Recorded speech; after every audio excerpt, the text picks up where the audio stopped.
Hello दोस्तों, स्वागत है आपका नाउन क्लास 7 में। और दोस्तों आपको बता दूं कि नाउन की सीरीज़ लगभग ख़त्म होने को है। तो ये नाउन की 7th क्लास है और मैं आपको बता दूं हमने क्या क्या सीख लिया है। दोस्तों नाउन की फर्स्ट क्लास में हमने डिस्कस किया कि नाउन क्या होती है, इसके टाइप्स कौन कौन से होते हैं। हमने वहाँ पे 5 टाइप इसके डिस्कस किए। इसके साथ ही हमने जाना कि अनकाउंटेबल नाउन्स कौन सी होती है, काउंटेबल नाउन्स कौन सी होती है। इसके बाद हमने नाउन क्लास 2 में जंप किया। वहाँ हमने देखा कि नाउन के टाइप आखिर 5 ही क्यों होते हैं। वहाँ पे इंग्लिश चर्चा की अदालत भी आपने ज़रूर देखी होगी। अगर आपने नहीं देखी है तो आप नाउन क्लास 2 में देख सकते हैं। तो वहाँ पे इस चीज़ को एक्सप्लेन किया गया कि नाउन के टाइप आखिर 5 ही क्यों होते हैं, 6, 7, 8 या लगभग 10 क्यों नहीं होते, आखिर क्या रीज़न है। सो ये वहाँ पे एक्सप्लेन किया गया। इसके साथ ही साथ वहाँ पे एक बहुत ही कमाल का रूल एक्सप्लेन किया गया कि जो नाउन्स होती हैं वो बहुत बार देखने में तो प्लूरल लगती हैं, होती भी हैं, लेकिन आप उनको, जो कि रूल नंबर 1 था, आप उनको सिंगुलराइज नहीं कर सकते उनका एस रिमूव करके। ये थी नाउन क्लास 2 जिसमें आपने रूल नंबर 1 सीखा। रूल नंबर 1 क्या कहता था कि ऐसी नाउन्स होती है जिसके लास्ट में एस ज़रूर होता है, आप उनको सिंगुलर नहीं बना सकते उनका एस हटा करके। जैसे अगर कुछ एग्जाम्पल्स की बात करूँ तो वहाँ पे सीजर्स था, राइट। तो सीजर्स का आप एस नहीं हटा सकते, आप उसको सिंगुलराइज नहीं कर सकते, आप उसका एस नहीं हटा सकते। तो अगर दूसरी भाषा में कहूँ हमने वहाँ पे पेयर नाउन्स पढ़ी और इसके साथ कुछ और भी नाउन्स थी, नॉर्मल नाउन्स, जो पेयर में ना होने के बावजूद भी प्लूरल ही होती हैं, आप उन्हें सिंगुलराइज नहीं कर सकते, यानी कि आप उनका एस हटा करके उनको सिंगुलराइज नहीं कर सकते।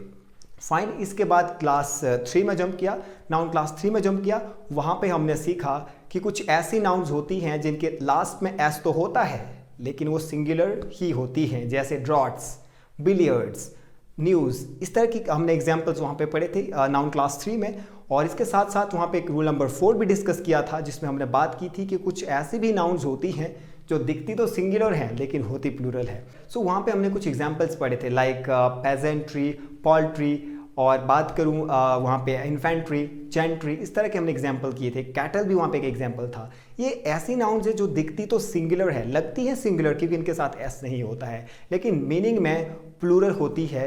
तो इसके साथ वर्ब भी आपको प्लूरल ही लगानी है, आपको कैटल आर कहना है। ये कुछ चीज़ें हमने सीखी नाउन क्लास 3 में। नाउन क्लास 3 के बाद हमने क्या किया, हमने नाउन क्लास 4 में जंप किया। वहाँ पे हमने क्या देखा कि हमारे आसपास कुछ ऐसी नाउन्स हैं जो अनकाउंटेबल नाउन्स हैं, like water, furniture, scenery, information, advice. आप इन्हें काउंट नहीं कर सकते। तो अगर काउंट नहीं कर सकते तो अ इंफॉर्मेशन, एन इंफॉर्मेशन नहीं कह सकते।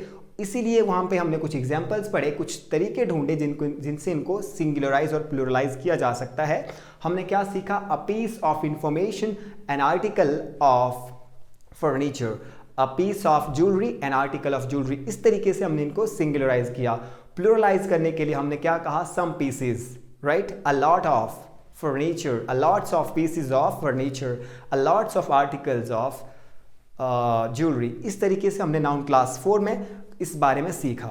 और उसके बाद क्लास 5 में जंप किया। नाउन क्लास 5 में हमने क्या सीखा कि कुछ ऐसी नाउन्स होती हैं जिनके साथ आप इज और आर दोनों लगा सकते हो, यानी कि ऐसी नाउन्स सीखी जिनमें आप सिंगुलर वर्ब उसके साथ ही साथ प्लूरल वर्ब भी यूज़ कर सकते हो। जैसे फिश इज भी कहा, फिश आर भी कहा, ठीक है। और बहुत सारी चीज़ें वहाँ पे ऐसी थी जो आपको नई आपके लिए हो सकती हैं, जैसे कि इंडिया के साथ इज़ का यूज़ किया, इंडिया के साथ आर का भी यूज़ किया। तो ऐसे कुछ नाउन्स हमने नाउन क्लास 5 में सीखी। उसके बाद जंप किया नाउन क्लास 6 में, जहाँ पे हमने सीखा कि हम कैसे फ्रैक्शंस का यूज़ कर सकते हैं। हम कैसे कह सकते हैं मुझे आधा लीटर दूध चाहिए, हम कैसे कहें मुझे 2.5 रुपये दे दो, हम कैसे कहें 2/3 यानी 2/3 आम सड़ चुके हैं। कुछ इस तरह के एग्जाम्पल हमने वहाँ पे किए थे। तो ये हमने चीज़ें डिस्कस की थी नाउन क्लास 6 में। और क्या सीखा था नाउन क्लास 6 में, नाउन क्लास 6 में एक और चीज़ सीखी थी कि हम जहाँ पे कोई भी जेंडर नहीं होता है, जहाँ पे कोई जेंडर स्पेसिफाई नहीं होता है,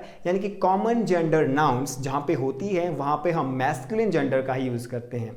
और इसके साथ साथ नाउन क्लास 6 में ये भी सीखा था, अगर आप बीच पर बैठे हो, आपको वहाँ से शिप के बाद शिप आती हुई दिखे, शिप मतलब समुद्री जहाज के बाद समुद्री जहाज आता हुआ दिखे, आप इस चीज़ को सेंटेंस में कैसे कहेंगे, आप कहेंगे ship after ship is arriving at the dockyard. इस तरीके से हमने कुछ वहाँ पे एग्जाम्पल्स बनाए थे और बहुत ही शानदार ये सारी क्लासेस रही थी। तो दोस्तों अगर अभी तक आपने ये क्लासेस नहीं देखी हैं, आप प्लीज़ देख लीजिए अगर आपको लगता है कि ये वीडियोस आपके लिए यूज़फुल हो सकती हैं। फाइन, तो आइए अब बात करते हैं नाउन क्लास 7 में। तो नाउन क्लास 7 क्या कहती है दोस्तों, तो ये नाउन्स की जो सीरीज़ है ना, ये लगभग कंप्लीट हो चुकी है। कुछ चीज़ें, हाँ, नाउन क्लास 6 में एक चीज़ और हमने पढ़ी थी, वो ये थी कि टाइप्स ऑफ जेंडर्स। वहाँ पे 4 जेंडर हमने डिस्कस किए थे। सबसे पहले हमने मैस्कुलिन जेंडर कहा, फेमिनिन जेंडर की बात की। After that we talked about common gender, after at last we talked about neuter gender. So gender की भी हमने वहाँ पे बातें की थी। सो हमने लगभग ये सीरीज़ कंप्लीट कर ली है, ये लास्ट क्लास है और इसमें हम कुछ डिफरेंट चीज़ें आपके लिए लाए हैं जो बहुत ही ज़्यादा इंपॉर्टेंट है। राइट दोस्तों, ये जो नाउन का जो टॉपिक है ना, ये थोड़ा सा अपने आप में कंफ्यूजिंग ज़रूर रहता है, तो इसी कंफ्यूजन को हमने मिटाने की कोशिश की है। बहुत सारी चीज़ें डिटेल मैनर में एक्सप्लेन की है। तो नाउन क्लास 7 में बात क्या करने वाले हैं दोस्तों, जो नाउन है ना, ये थोड़ी सी मुश्किल रहती है। कैसे? क्योंकि कभी आप इसे सब्जेक्ट के स्थान पर यूज़ करते हो, कभी ऑब्जेक्ट के स्थान पर। सब्जेक्ट के स्थान पर यूज़ कर रहे हो तो सब्जेक्टिव केस कह देते हो या फिर नॉमिनेटिव केस कह देते हो। ऑब्जेक्ट के स्थान पे ऑब्जेक्ट के स्थान पे यूज़ कर रहे हो तो आप इसे ऑब्जेक्टिव केस कह देते हो। तो और इसके और भी केसेस बनते हैं, जैसे जेनिटिव केस बन जाता है और केस इन अपोजिशन बन जाता है। तो इसी तरह का एक केस मैं आपके बीच डिस्कस करने वाला हूं जो कि मोस्ट इंपॉर्टेंट है इन सभी केसेस में से, तो वो है पोजेशन। तो पोजेशन से आप क्या समझते हैं दोस्तों? ये पोजेशन बहुत ही कमाल की चीज़ है, बहुत ही ज़्यादा कमाल की चीज़ है। देखो, अगर आपकी गाड़ी है तो आपके पास कार है, ठीक है, उसी कार को आप कहेंगे कैसे कि ये मेरी कार है? आप कहेंगे this is my car, that's okay, but नाम के साथ कैसे कहेंगे? ठीक है, कि राम की कार है, श्याम की कार है, ठीक है, राधा का पेन है, मुकेश का घर है, या फिर नीतीश का कैमरा है। कुछ इस तरह से आप कैसे इन चीज़ों को बनाएंगे? और आपको कहना है नीतीश का घर, मुकेश का पेन, बेला की कार, ठीक है, ये चीज़ें आपको कहनी है। तो इनके लिए आप ऑफ का इस्तेमाल करते हैं, दैट्स ओके, बट जो अच्छे स्पीकर्स हैं वो कभी ऐसा नहीं करते, वो अपस्ट्रॉफी एस का यूज़ करते हैं। ये अपस्ट्रॉफी एस क्या है सर? अपस्ट्रॉफी एस, अगर आपको आसान सी भाषा में समझाऊं तो ये कॉमा है, लेकिन ये कॉमा नीचे नहीं लगता है, ये ऊपर लगता है, somewhere at the top of the sentence. जैसे कि मैं कुछ आपको एग्जांपल्स यहाँ पे दिखाऊं, यहाँ पे लिखा है बेलाज, तो ये देखिए कॉमा यहाँ पे यूज़ किया है। इसे कॉमा नहीं कहते वेल, बट फिर भी आप समझ पाए मैं इसको कॉमा ही कहने वाला हूँ। सो फॉर अ वाइल, थोड़ी देर के लिए, राइट। सो ये देखिए यहाँ पे ये है अपस्ट्रॉफी, जो कि टॉप पे लिखा है यूज ऑफ अपस्ट्रॉफी। और ये जो कॉमा है ना, ये कभी भी अकेला नहीं आता, कुछ एक एक्सेप्शन को छोड़ के, वो भी आपको बताए जाएंगे, ठीक है। और इसके साथ ये एस जरूर आता है। और लोग क्या समझते हैं, ये अपस्ट्रॉफी और एस सेम है, ये सेम नहीं है, अलग अलग चीजें हैं। अपस्ट्रॉफी कोमा को कहते हैं और ये जो एस है ये अलग से जुड़ता है। तो अपस्ट्रॉफी अलग है, कॉमा जो अपस्ट्रॉफी है ये अलग है, और जो एस है ये अलग है। ये दोनों का कॉम्बिनेशन है, इन दोनों को क्या कहते हैं? Apostrophe with S. ये हमने सीखना है। इस अपस्ट्रॉफी एस जो हम दोनों चीजें यूज करते हैं, इन्हें क्यों यूज करते हैं? इनका मतलब होता है किसी चीज पे आपका अधिकार है, किसी चीज पे किसी पर्सन का अधिकार है, राइट। इसीलिए हम यूज करते हैं पोजेशन का, इसीलिए यूज करते हैं हम अपस्ट्रॉफी एस, यानी कि अपस्ट्रॉफी विथ एस। तो अब अधिकार किन का हो सकता है आप समझेंगे, समझाने की कोशिश करता हूं। क्या मुझे आपने बताना, क्या आदमी का किसी चीज के ऊपर अधिकार हो सकता है? बिल्कुल हो सकता है। राम की कार हो सकती है, राम की वाइफ हो सकती है, ठीक है, राम का एरोप्लेन हो सकता है, कुछ भी हो सकता है, यानी लिविंग थिंग्स का अधिकार हो सकता है। सो वही तो कहा है कि आप अपस्ट्रॉफी एस का यूज कहां पे करेंगे? लिविंग थिंग्स के साथ करेंगे, ठीक है। कैसे करेंगे? तो पहले थोड़ा सा हम एक ओवरव्यू ले लेंगे, फिर बात करेंगे एग्जांपल्स की। तो कभी क्या आपने किसी टेबल को ये सुना कि ये मेरी लकड़ी है? नहीं सुना। तो यानी कि चीज़ों का अधिकार नहीं हो सकता। कभी किसी पार्किंग यानी किसी जगह ने ये कहा कि मैं कार की पार्किंग हूँ? नहीं कहा, राइट। हम कहते हैं ये पार्किंग कार के लिए है, समथिंग लाइक दैट। लेकिन चीज़ों का अधिकार चीज़ों के ऊपर नहीं होता है। आदमी का अधिकार यानी लिविंग थिंग्स का अधिकार चीज़ों के ऊपर हो सकता है, लेकिन नॉन लिविंग थिंग्स का अधिकार नहीं हो सकता है। हम जब चाहे उन्हें चेंज कर सकते हैं, ठीक है। लेकिन बहुत बार हम क्या करते हैं, कुछ नॉन लिविंग थिंग्स के साथ भी हम अपस्ट्रॉफी विद एस का यूज़ करने लग जाते हैं। क्या वो गलत होते हैं? नहीं होते हैं, सही होते हैं। तो वो कौन कौन सी चीज़ें हो सकती हैं? Time, weight and distance. जब भी आप टाइम, वेट और डिस्टेंस की बात करोगे तब आप अपस्ट्रॉफी विद एस दोनों का इस्तेमाल कर सकते हो, अपस्ट्रॉफी एस का इस्तेमाल कर सकते हैं, ठीक है।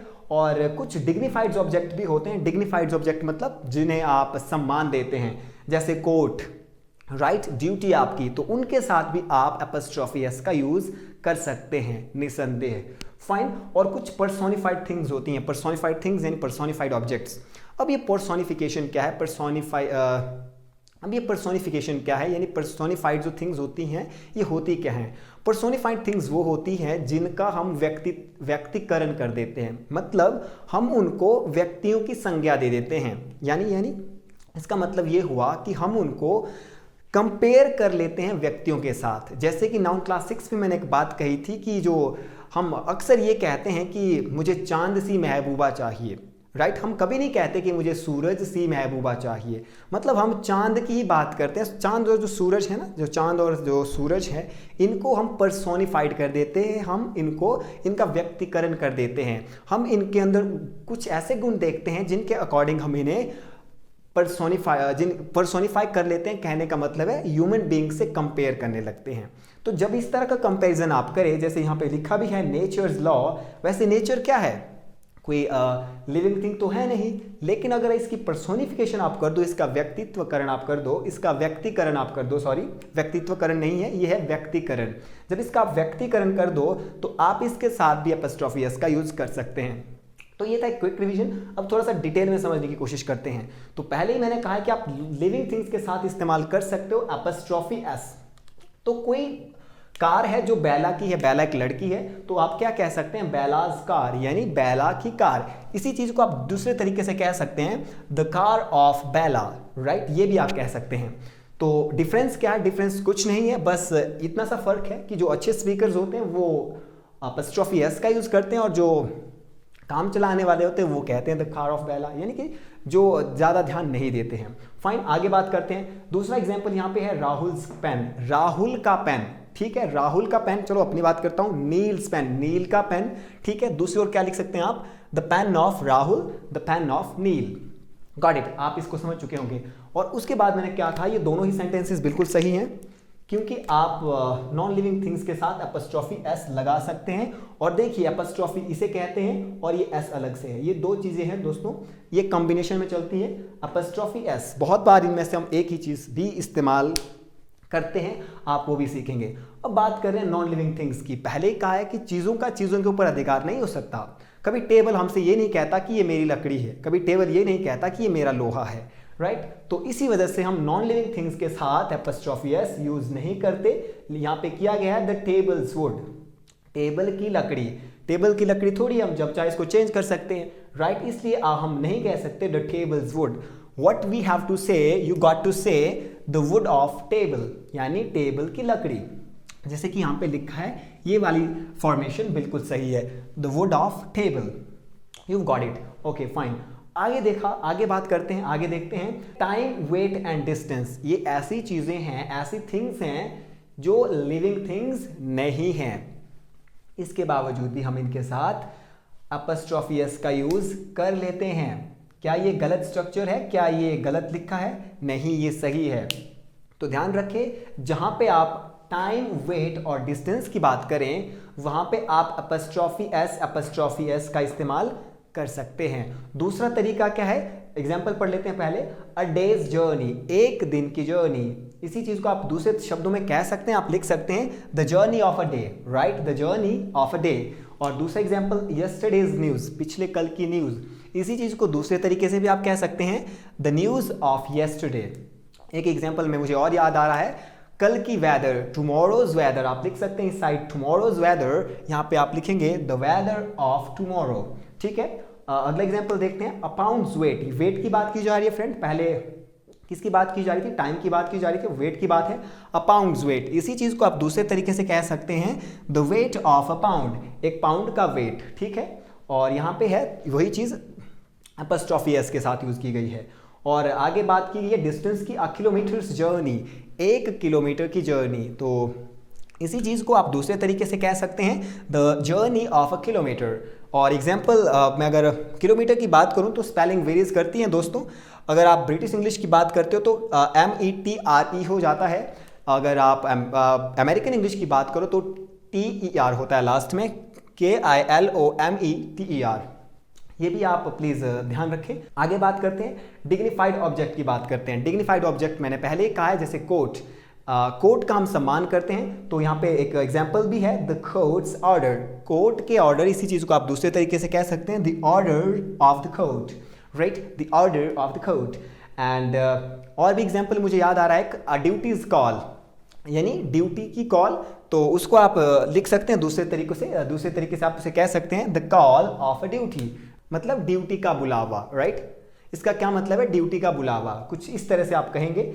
और आगे बात करते हैं पर्सोनिफाइड थिंग्स। मैंने पहले कहा था पर्सोनिफाइड थिंग्स मतलब व्यक्तिकरण।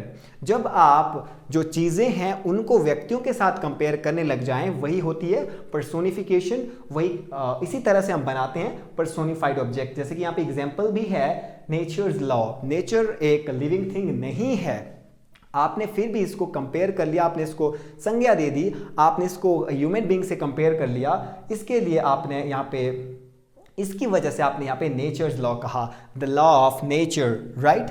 एक चीज़ मैं और आपको यहाँ बताना चाहूँगा, जो मैं लैक ऑफ स्पेस यहाँ पे आपके लिए लिख नहीं पाया, वो ये है कि आप फ्रेजेस के साथ भी इसका यूज़ कर सकते हैं। कुछ फ्रेजेस बनती हैं जिनके साथ आप अपस्ट्रॉफी एस का यूज़ कर सकते हैं। जैसे at her wits end, at my wits end, मतलब कोई पर्सन, विट्स होती है बुद्धिमता। तो अगर आपकी और एंड आगे कहा गया है एट हर विट्स एंड, तो एट हर विट्स एंड मैं कोशिश करता हूँ कहीं लिखने की बोर्ड पे। So at her wits end, at her wits end, ये एक फ्रेज है दोस्तों, बहुत ही ज़्यादा एग्जामिनेशन में आती रहती है। I have seen it many times, right. So ये एट हर विट्स एंड, इसका मतलब है जो विट्स होती है, विट्स, इसका मतलब होता है बुद्धिमता। और आगे एंड है कि उसकी बुद्धिमता लगभग खत्म हो गई है, मतलब जो पर्सन है, यहाँ पे हर की बात की गई है। तो ये एट है दोस्तों, और नहीं है, एट है, at, sorry, extremely sorry, at her wits end. So ये है एट हर विट्स एंड, मतलब उसकी जो बुद्धिमता है वो लगभग खत्म हो गई है। कहने का मतलब ये है the person is in confusion. अगर मैं कहूँ एट माई विट्स एंड, तो इसका मतलब मैं कंफ्यूजन में हूँ। सो फ्रेजेस के साथ भी आप अपस्ट्रॉफी एस का यूज कर सकते हैं, और अपस्ट्रॉफी विथ एस, ठीक है। तो क्या सीखा, हम नॉन लिविंग थिंग्स के लिए अपस्ट्रॉफी एस का यूज नहीं करेंगे, कुछ एक एक्सेप्शंस हमने जानी, और लिविंग थिंग्स के लिए हमने ऑलरेडी हमने बात कर ली है कि आप अपस्ट्रॉफी विद एस का इस्तेमाल कर सकते हैं। तो आगे जानते हैं कि कैसे। अभी तो एक ही केस कहा कि सिर्फ बेला की बात की, सिंगुलर पर्सन की बात की, आगे बहुत सारी वैरायटीज़ हैं। आगे आप ये भी सीखोगे क्या एक ही चीज़ पे बहुत सारे लोगों का अधिकार हो सकता है। अगर हो सकता है तो आप कैसे उसको सेंटेंस में बनाओगे। और ऐसा हो सकता है कि यहाँ पे ऑलरेडी एस हो, उसके बाद एक एस आप और लगा दो। जैसे मान लो यहाँ पे बॉयज़ लिखा है, तो क्या आप उसके साथ एपस्ट्रॉफी एस लगा सकते हो। कुछ ऐसी महत्वपूर्ण जानकारी मैं आपको आगे वाली स्लाइड में देने वाला हूँ। So here we go. Okay my dear friends, तो यहाँ तक समझना बहुत ही आसान था कि हम नॉन लिविंग थिंग्स के साथ एपस्ट्रॉफी एस का यूज़ नहीं करेंगे, हम सिर्फ लिविंग थिंग्स के साथ ही करेंगे। और दोस्तों ये तो होता ही है कि जो थिंग्स हैं उनके ऊपर हमारा आधिपत्य होता है। जैसे मैं ये कह रहा था, जैसे मैंने लास्ट स्लाइड में बात भी की थी कि नील का पेन, तो पेन सिर्फ एक इंसान का था। बहुत बार ये भी हो सकता है कि कोई चीज़ बहुत लोगों की हो सकती है, जैसे कि एक कार दो भाइयों की हो सकती है, डेफिनेटली हो सकती है। और दो बहनों के एक पिताजी होते हैं, तो उन दोनों बहनों का अधिकार एक पिताजी के ऊपर है, राइट। तो क्या कहना चाहता हूँ मैं, इसमें डिफरेंट केसेस बनते हैं पोजेशन करने के, यानी पोजेशन दिखाने के, राइट। सो वो किस तरह से हैं, क्या उनके रूल्स हैं, ये समझते हैं। तो दोस्तों बहुत ही आसान है पहला रूल, पहला टॉपिक, जिसे मैं सिंगुलर नाउन के साथ मैंने यहाँ पे आइडेंटिफाई आपको करवाने की कोशिश की है कि सिंगुलर नाउन्स के साथ आप डायरेक्टली अपस्ट्रॉफी एस लगाएंगे। सिंपल सी बात है, नील का पेन नील्स पेन, राधा की कार राधाज कार। तो अगर चीज़ें प्लूरल हो और एस पे खत्म हो, जैसे यहाँ पे लिखा है बॉयज, ओके, आगे लिखा है गर्ल्स। ओके रुको, इससे पहले मैं एक काम करना चाहूँगा, मैं जूते पहनना चाहूँगा। मैंने ऑलरेडी जूते पहन रखे हैं, ये मैंने जूते ऑलरेडी पहन रखे हैं, फिर भी मैं जूते पहनना चाहता हूँ, ये राइट आप देख सकते हैं मैं जूते दोबारा से पहनने की कोशिश कर रहा हूँ। सो कितनी ज़बरदस्ती करनी पड़ रही है। और आप सोच रहे होंगे क्या पागल हो गए हैं। सो वो इसी चीज़ से संबंधित यहाँ पे एक टॉपिक है, वो ये है कि ऑलरेडी यहाँ पे एस है, तो क्या पागल हैं हम जो हम यहाँ पे और एस लगाने लगेंगे, एपॉस्ट्रोफी एस का यूज़ करेंगे। क्या कहना चाहता हूँ मैं, यहाँ पे ऑलरेडी अब एस है, तो यहाँ पे हमें सिर्फ एक ही चीज़ इंट्रोड्यूस करनी है, वो है अपस्ट्रॉफी। तो यदि हम यहाँ पे एक और एस जोड़ेंगे तो वही बात हो जाएगी ना जो कि मैं कर रहा था, जूते ऑलरेडी पहन रखे हैं और ऊपर से और पहन रहा हूँ। सो ये हम नहीं करने वाले हैं क्योंकि ये ऑलरेडी प्लूरल है, यानी जूते पहन रखे हैं, क्यों पहनाएंगे, राइट। बॉयज ऑलरेडी है तो सिर्फ अपस्ट्रॉफी ही लगाएंगे हम, ये अपस्ट्रॉफी ही लगाएंगे जो ऑलरेडी यहाँ पे मेंशन किया गया है। हमें एस लगाने की ज़रूरत नहीं है क्योंकि बॉयज़ ऑलरेडी प्लूरल है, बॉय का बॉयज़ है, तो एस तो ऑलरेडी है बॉयज़। अब हमने क्या किया, हमने सिर्फ अपस्ट्रॉफी जोड़ा, एस लगाने की ज़रूरत हमें नहीं थी, जैसे कि हमने पहले वाले सेंटेंसेस में यहाँ पे एस जोड़ा था, अपस्ट्रॉफी एस, राइट। अपस्ट्रॉफी के बाद एस जोड़ा था, अपस्ट्रॉफी एस जोड़ा था। यहाँ पे हमने क्या किया, नाउन्स प्लूरल थी ऑलरेडी जो कि एस पे खत्म हो रही थी। ये बहुत इंपॉर्टेंट चीज़ है, plural nouns end in s, ऐसे नाउन्स जो प्लूरल हैं और एस पे खत्म हो रही है। आप देख सकते हैं ये एस पे खत्म होने वाली नाउन है, एस पे खत्म होने वाली नाउन्स हैं, राइट, एस पे खत्म हो रही है। इनके साथ हम क्या करेंगे, हम सिर्फ और सिर्फ अपस्ट्रॉफी ही यूज करेंगे, हम एस यूज नहीं करेंगे क्योंकि ऑलरेडी इनके पास है, मैंने ऑलरेडी जूते पहन रखे हैं तो क्यों पहनूंगा दूसरी बार, राइट, वही बात हो जाएगी। इसीलिए हम यहाँ पे सिर्फ अपस्ट्रॉफी का ही यूज करेंगे, राइट, ठीक है। यहाँ बंदों ने जूते नहीं पहने थे, राम था, राम की कार थी तो इसको जूते पहना, यानी मैं जूते पहन के आया, यानी यहाँ पे एस अपस्ट्रॉफी एस दोनों ही चीज़ें लगानी पड़ी। फाइन, यहाँ पे पूरी तैयारी करनी पड़ी, यहाँ आधी तैयारी ऑलरेडी थी, यानी जूते पहन रखे थे, अब बाद में एक्स्ट्रा एस लगाने की ज़रूरत नहीं थी, तो ऐसा ना करें। बहुत ही अच्छे तरीके से आप समझ चुके होंगे। एग्जाम्पल्स की बात करें तो देखो, राम्स कार, राम की कार, नेहास पेन, नेहा का pen, Ram's car is red one, Ram की कार रेड वाली है। जब आपने पीला वाला, सफ़ेद वाला, वाला कहना हो ना, वाला या वाली, तब आप वन कहते हो, this is red one, this is black one, ये लाल वाला, ये काला वाला, तब हम क्या कहते हैं, वन, ये one. Okay, so come back to topic, हम बात कर रहे हैं अपस्ट्रॉफी एस की।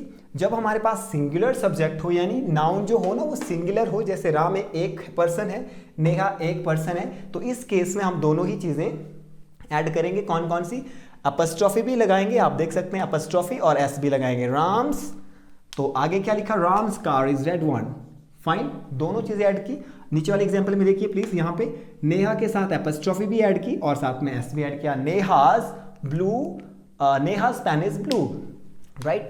ऊपर वाला example, Neha's car is red one, sorry, Ram's car is red one, Neha's pen is blue, fine. Mukesh lives in boys hostel, आप देख सकते हैं यहाँ पे अपस्ट्रॉफी ही यूज हुआ, एस का यूज नहीं हुआ है, ये तो प्लूरल नाउन है ऑलरेडी, ठीक है।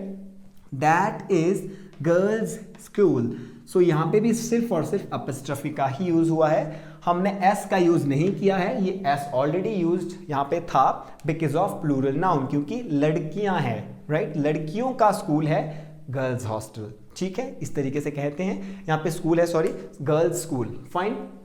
Next, plural nouns don't end in s, ऐसे भी नाउन्स होती हैं जो कि प्लूरल तो होती हैं बट एस पे खत्म नहीं होती, जैसे मैन, MEN, मैन, इसका सिंगुलर क्या है, MAN, मैन, और इसका प्लूरल क्या है, मैन। और दूसरी नाउन अगर बात औरतों की करें, अगर एक औरत की बात करनी हो तो वुमन होता है, WOMAN, वुमन, राइट। अगर बहुत सारी आ जाए तो यानी बहुत सारी यानी औरतों की बात करनी हो तो विमेन हो जाता है। तो ये नाउन्स कैसी हैं, एस पे खत्म नहीं होती है, डोंट एंड इन एस, तो इनमें हम दोनों ही चीजें लगाएंगे, अपस्ट्रॉफी भी लगाएंगे, एस भी यूज करेंगे, दोनों ही चीजें यूज करेंगे, यानी अपस्ट्रॉफी भी यूज करेंगे, एस भी यूज करेंगे, fine. Men's work, women's institute. Women's, तो यहाँ पे दोनों चीजें यूज की गई है एपोस्ट्रोफी विद एस। फाइन, आगे देखते हैं, इनसे बने एग्जाम्पल्स कुछ देखते हैं। How we make examples. She went to women's institute, वो वुमेन इंस्टीट्यूट गई। फाइन, लिव इट, छोड़ दो, दिस इज मैंस वर्क, इसे छोड़ दो, ये पुरुषों का काम है, राइट। सो इस तरह से कहा जाता है, बहुत बार हम ऐसे करते हैं। हाँ, अब एक चिल्ड्रन भी ऐसी नाउन है, चिल्ड्रन, बच्चों का खेल, चिल्ड्रंस प्ले, ठीक है, इस तरीके से कह सकते हैं आप। सो बहुत ही आसान है इस नाउन को भी समझना, जो एंड एस पे नहीं होती है उसके साथ हम दोनों ही चीजें लगाते हैं। तो दोस्तों बहुत ही आसान है। अब जैसे मैंने पहले कहा है कि अगर मैंने जूते पहन रखे तो जूते क्यों पहनूंगा, अगर एस ऑलरेडी है, एस पे खत्म चीजें हो रही हैं, नाउन्स खत्म हो रही है, तो आप सिर्फ और सिर्फ एपोस्ट्रोफी का यूज करोगे। Fine, I hope it has been clear to you. Fine, आगे देखते हैं। बहुत बार दोस्तों ये भी होता है कि जो चीज़ें होती हैं या जो ऑब्जेक्ट्स होते हैं, मैं लिविंग ऑब्जेक्ट्स की भी बात करूंगा, नॉन लिविंग की भी बात करूंगा। ऐसा हो सकता है कि कोई एक कार दो भाइयों की हो, राम और श्याम की एक कार हो सकती है, डेफिनेटली हो सकती है। तो कैसे कहेंगे राम और श्याम की कार। तो अब देखो हिंदी पे भी ध्यान देना आपने, बहुत बार हिंदी हमारे लिए मुश्किलें आसान भी कर देती हैं और बहुत बार मुश्किलें बढ़ा भी देती है, लेकिन यहाँ हम हिंदी की हेल्प ले सकते हैं। राम और श्याम की कार, तो देखो हम की कब लगा रहे हैं, राम और श्याम, इसके बाद कह रहे हैं की, तो हमें क्या करना है, एपोस्ट्रोफी एस के साथ भी यही करना है। राम को एज इट इज कहना है राम एंड शाम्स, क्योंकि की बाद में हुआ था यूज, राम और श्याम की कार, इसलिए Ram and Shyam's car, Ram and Shyam's car. अब आगे यहाँ पे एग्जाम्पल है, Ram and Shyam's car is stolen, कहने का मतलब है दोनों भाइयों की एक ही कार है, हो सकता है भाई है, हो सकता है फ्रेंड्स हैं, बट कार एक ही है, राइट। इज स्टोलन यानी कार एक ही है। तो जो हमने जो एपोस्ट्रोफी एस किसके साथ यूज किया है, बाद वाली नाउन के साथ। सो ध्यान रखें, Ram and Shyam's car is stolen, Ram और श्याम की कार चोरी की गई है। फाइन, और एक और एग्जांपल यहाँ पे, Ram and Shyam's, Rita and Sita's father, Rita और सीता के पिताजी। तो क्या लगता है, रीता और सीता अलग अलग यानी बहनें हैं या नहीं हैं? ये बहनें होंगी, क्योंकि हो सकता है डेफिनेटली बहनें ही होंगी, क्योंकि रीता एंड सीताज फादर यानी सीता के पिताजी, रीता और सीता के पिताजी, कैसे पता चला इनके पिताजी एक ही हैं, यानी कि ये बहनें हैं, क्योंकि रीता एंड सीताज कहा है, रीता और सीता के पिताजी, तो बहनें हुई, राइट, क्योंकि रीता और सीता के दोनों के पिताजी एक है, तो बहनें ही हुई, right. So Rita and Sita's father is coming, तो अगर ये बहनें हैं तो पिताजी भी एक ही होंगे, फादर इज कमिंग, इसीलिए वर्ब भी सिंगुलर ही लगाई, ठीक है। राम और श्याम की कार चोरी की गई, तो इज कहा, Ram and Shyam's car is stolen, ठीक है। Sita and Geeta's father is coming. बहुत बार क्या होता है कि लड़कियों के बॉयफ्रेंड सेम होते हैं और लड़कों की गर्लफ्रेंड सेम होती है, यानी दो लड़कों की एक गर्लफ्रेंड हो जाती है और दो लड़कियों का एक बॉयफ्रेंड हो जाता है। तो बात करते हैं लड़कियों की, प्रीति और कृति का बॉयफ्रेंड आ रहा है, यानी दोनों का बॉयफ्रेंड एक ही है, राइट। तो कैसे कहेंगे, प्रीति एंड कृति's बॉयफ्रेंड इज कमिंग, एक ही बॉयफ्रेंड है मतलब, ठीक है। और लड़कों के लिए भी कहते हैं, राम और श्याम की गर्लफ्रेंड आ रही है, Ram and Shyam's girlfriend is coming, मतलब एक ही लड़की की बात हो रही है, राम और श्याम दोनों की जो गर्लफ्रेंड है वो एक है, कृति और प्रीति का जो बॉयफ्रेंड है वो एक ही है। फाइन, सो अब बात करते हैं रूल नंबर 5 की, यानी पॉइंट नंबर 5 की, क्या कहता है, when two or more nouns aren't connected closely, when two or more nouns aren't connected closely, जब दो और दो से ज़्यादा जो nouns हैं वो closely connected ना हो, तो कैसे समझें इनको, यानी nouns तो होंगी, हो सकता है दो से ज़्यादा भी हो सकती है, जैसे यहाँ पे भी ये भी हो सकता है, ऊपर वाली पॉइंट नंबर 4 में क्या हो सकता है, राम श्याम और मधु की कार, तो हो सकता है 3 लोगों की कार है को, तो कैसे कहेंगे, Ram Shyam and Madhu's car is stolen, Madhu लड़की है, मधुज कार इज स्टोलन, तीनों लोगों की जो कार है वो चोरी हो गई है, Ram Shyam and Madhu's car is stolen.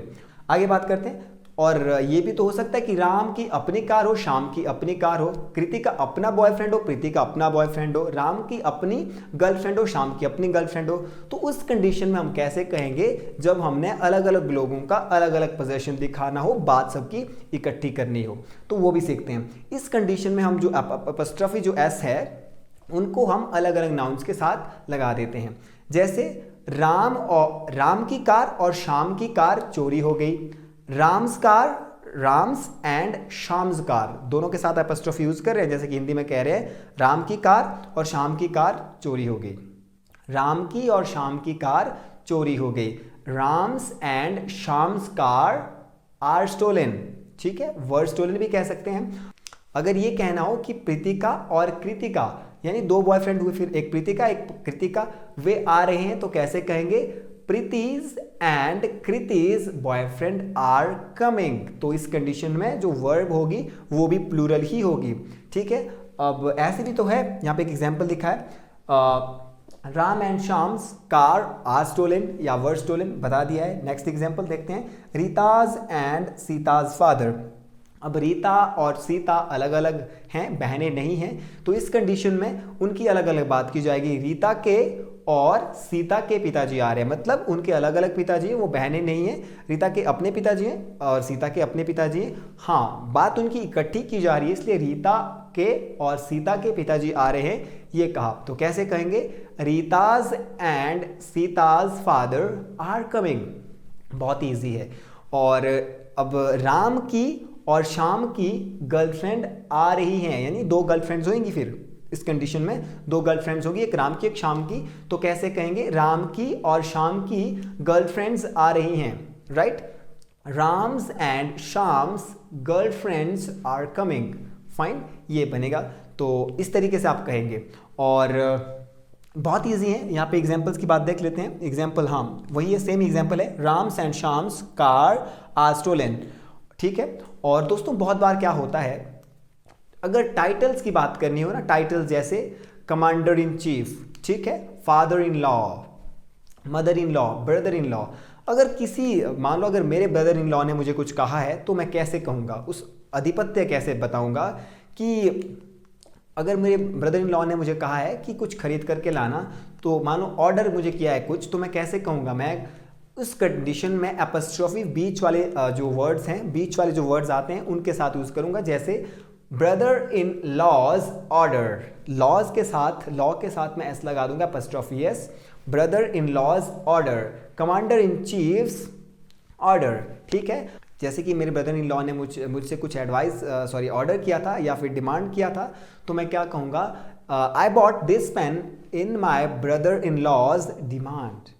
इस तरीके से, यानी जो बीच वाला सेंटेंस होगा, बीच वाला जो वर्ड होगा, उसके साथ आप एपोस्ट्रोफी एस का यूज करोगे। Hers, mine, his, right, ours, theirs, इनके साथ आप कभी भी एपोस्ट्रोफी एस का यूज नहीं करते। क्यों नहीं करते? इनमें ऑलरेडी एस छिपा होता है, यानी पोजेशन छिपा होता है। मेरा, तो इसमें तो ऑलरेडी पोजेशन है। उसका, उसका, इसमें भी पोजेशन है। उसका मतलब हिज या फिर हर्स, हर्स, तो इसमें ऑलरेडी पोजेशन छिपा हुआ है। आप एपोस्ट्रोफी नहीं लगाएंगे, आप एस भी नहीं लगाएंगे, सब कुछ ऑलरेडी है। ठीक है। देयर्स, उनका, हिंदी में भी है का, उनका, उसकी, हर्स। सो आप इसके साथ ना ही एपोस्ट्रोफी लगाओगे ना ही एस लगाओगे। ठीक है। और हाँ, आप एक सेंटेंस में दो बार एपोस्ट्रोफी एस का यूज नहीं कर सकते, यानी एक से ज्यादा बार आपको एपोस्ट्रोफी एस का यूज नहीं करना है। आप ये नहीं कह सकते my sister's husband's car fell into ditch, मेरे सिस्टर के हस्बैंड की कार खाई में गिर गई। आप इस तरीके से नहीं बना सकते। आपको कहना होगा the car of my sisters husband fail into ditch. इस तरीके से आप एक बार पोजीशन का यूज कर सकते हैं, यानी आप एक बार एपोस्ट्रोफी एस का यूज कर सकते हैं। ठीक है। आप ट्वाइस, आप एक सेंटेंस में दो बार एपोस्ट्रोफी एस का यूज नहीं कर सकते हैं। और फ्रेंड्स आपको बता दूं, नाउन की सीरीज खत्म हो चुकी है। इसके बाद अगली जो सीरीज आने वाली है वो प्रोनाउंस की है। सो get ready for that with passion. Okay, so would see you in next class. Till then, bye bye.